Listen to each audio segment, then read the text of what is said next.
Hi everyone and welcome to Macrovoices from snowy Turku. Here today again with economist Marianne Palm. Hello Isa. Hi everyone. Inflation has been a topic many times this year. A lot of thought, Indeed. a lot of measures, a lot of time has been spent around it.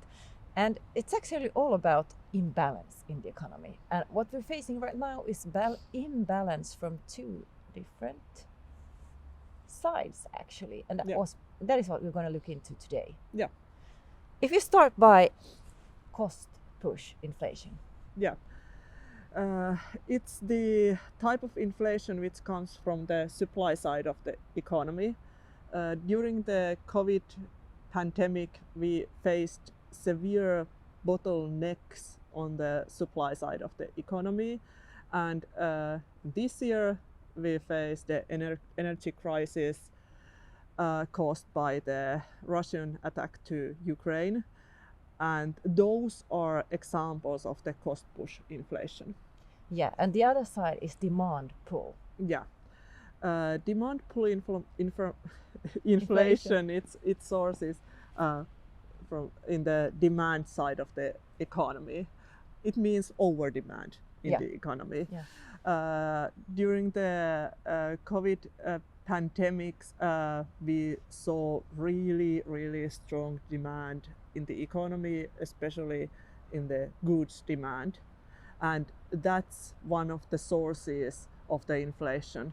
And the demand was caused by the easing measures in the economy, the strong support from the government, especially in the United States, but also in Europe. Yeah, and when we now talk about rising interest rates and a possible lightning in the tunnel when it comes to inflation, we actually have a really complicated picture of a combination of these two. Yeah.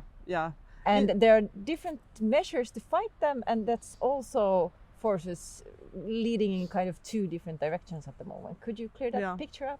Yeah, that's right.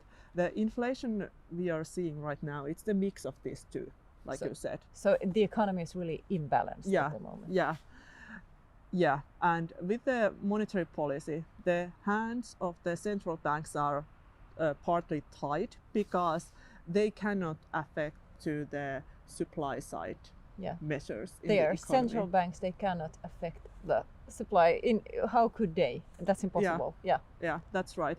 And the central banks, those can indirectly affect to the demand side of the economy, which means those can affect to the demand pull inflation, and that's what they are doing right now with the interest rate hikes. But then we have the other force kind of moving in another direction. Yeah, and that's the fiscal policy side.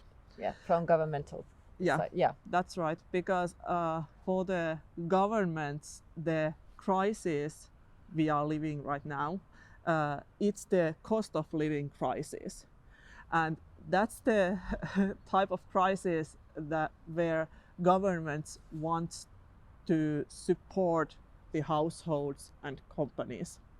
And that economic support, it can make living more affordable, but at the same time it can increase the price pressure in the economy, which actually can lead to more inflation, and the good intention kind of backfires and set the wheels spinning in the inflationary direction again. That's right. To sum up, the fiscal policy side and the monetary policy side, those are heading to different directions at the moment. Yeah, so a really imbalanced picture. Yeah. Let's hope we'll find a solution that will be good for everyone. Yeah. Inflation in a nutshell from different angles. We'll be back from Turku. Thank you. Thanks. Bye-bye.